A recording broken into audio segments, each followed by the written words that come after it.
Issue करते हैं तो उसमें डिस्काउंट कितना परसेंट देते हैं? हाँ, ये अमाउंट आप कितना परसेंट डिस्काउंट दे सकते हो? देखो क्वेश्चन ये अच्छा है, ये पूछा भी जाता है क्वेश्चन की मैक्सिमम। क्वेश्चन थोड़ा सा और सुधारो कि ज्यादा से ज्यादा मैं कितना डिस्काउंट दे सकता हूं इस बंदे को। ज्यादा से ज्यादा देखो मैंने कितना पैसा जब्त कर लिया है इसका, 7,000 रुपए जब्त कर लिए इसके मैंने। तो 7,000 जब जब्त हो चुके हैं मेरे पास, और अब ये बिल्कुल फ्रेश शेयर फिर से मेरे हाथ में है। बेचने के बाद शेयर भी वापस हो गया मेरे को और 7,000 बंदे के जब्त भी हो गए मेरे पास। अब मैं शेयर दोबारा को री इशू करना चाहता हूं, मैक्सिमम कितना डिस्काउंट दे दूं? 7 तो मैं पहले से वसूल चुका हूं ना उस शेयर से, 7,000। तो जितना पैसा मैं जब्त कर चुका होता हूं उतने तक का डिस्काउंट मैं दे सकता हूं आगे, उससे ज्यादा का नहीं दे सकता। उससे ज्यादा हो जाएगा तो मैं नुकसान में चला जाऊंगा। ऑथराइज्ड कैपिटल क्या होती है और सब्सक्राइब्ड कैपिटल क्या होती है? ठीक हो गया। देखो एक ऑथराइज्ड कैपिटल, ऑथराइज्ड के नाम से ही पता चल रहा है कि अथॉरिटी, अथॉरिटी मतलब अधिकार। मान लो आपको 1,00,000 शेयर्स ना इशू करने का, जो कि 10 रुपए का एक है, इसको करने की अथॉरिटी है। तो ये ऑथराइज्ड कैपिटल फिर आपकी कितनी हो गई? 10 लाख आपकी ऑथराइज्ड कैपिटल हो गई ऐसी कंडीशन में। सर 10 लाख कैसे? अच्छा 1,00,000 गुणा 10। 1,00,000 का शेयर 10 रुपए का एक, तो 10 लाख की ऑथराइज्ड कैपिटल है। इतना आप कभी भी इशू कर सकते हो। अब जरूरी नहीं कि अभी आप सारे के सारे 1,00,000 इशू कर दो। अभी आपको है मान लो 2,00,000 की जरूरत, तो आप कुल 20,000 शेयर अभी इशू करोगे। 20,000 शेयर इशू करोगे एट द रेट ऑफ 10 रुपए, तो ये 2,00,000 रुपए आपकी क्या है? ये आपकी इशूड कैपिटल है। इशूड, ये इशूड कैपिटल है।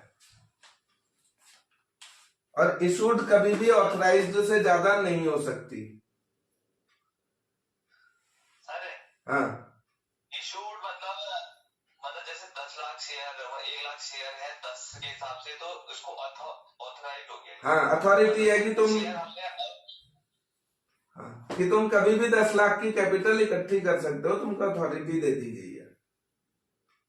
अब आपको अभी जरूरत पूरे 10 लाख की नहीं है, अभी आप शेयर इशू करना चाहते हो, लेकिन आप चाहते हो 2 लाख में मेरा काम हो जाएगा अभी, तो आपने 20,000 शेयर इशू करोगे, इशूड कैपिटल आपकी 2 लाख हो जाएगी। और सब्सक्राइब भी देखो लोग इसी को करेंगे।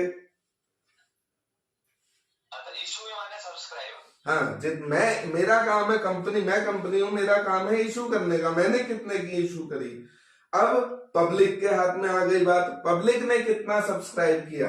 अगर पब्लिक ने पूरे 20,000 शेयर सब्सक्राइब कर दिए तो 2 लाख सब्सक्राइब्ड कैपिटल। अगर पब्लिक ने किए ही 10,000 शेयर सब्सक्राइब, तो 1,00,000 रुपए की ऐसी कंडीशन में सब्सक्राइब्ड कैपिटल इतनी हो जाएगी। एक चीज इसमें चलते चलते और समझ लेना, जो मुझे ध्यान आया बताने लायक बात है, कि जब हम शेयर इशू करते हैं, जब हम शेयर इशू करते हैं ना, 2,20,000 शेयर मैंने इशू करे, तो कुछ ना क्राइटेरिया होता है कि सब्सक्राइब कम से कम इतना हो ही जाए, नहीं तो ये इशू कैंसिल हो जाएगा।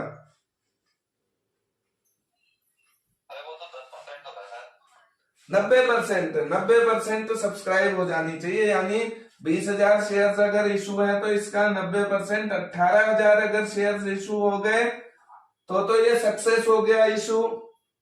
अगर 18,000 नहीं हो पाते हैं सब्सक्राइब ना, तो ये पूरा इशू कैंसिल हो जाता है और पब्लिक को पैसा वापस करना पड़ता है। ध्यान रखना, 90% अमाउंट कम से कम सब्सक्राइब हो जाना चाहिए, नहीं तो इशू कैंसिल हो जाता है।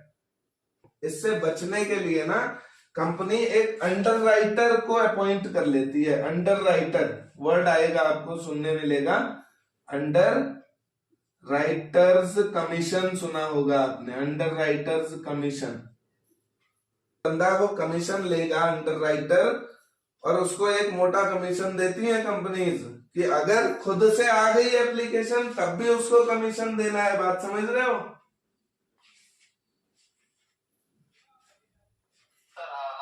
एप्लीकेशन अगर खुद से पूरी 18,000 आ गई ना पब्लिक से, तब भी उसका कमीशन डिसाइडेड है कि भैया ये 2 लाख तेरे को हमने देंगे तो देंगे, भले ही हमारी खुद से आ जाए, भले ही तुझे पूरी करनी पड़े, 2 लाख तेरी कमीशन है।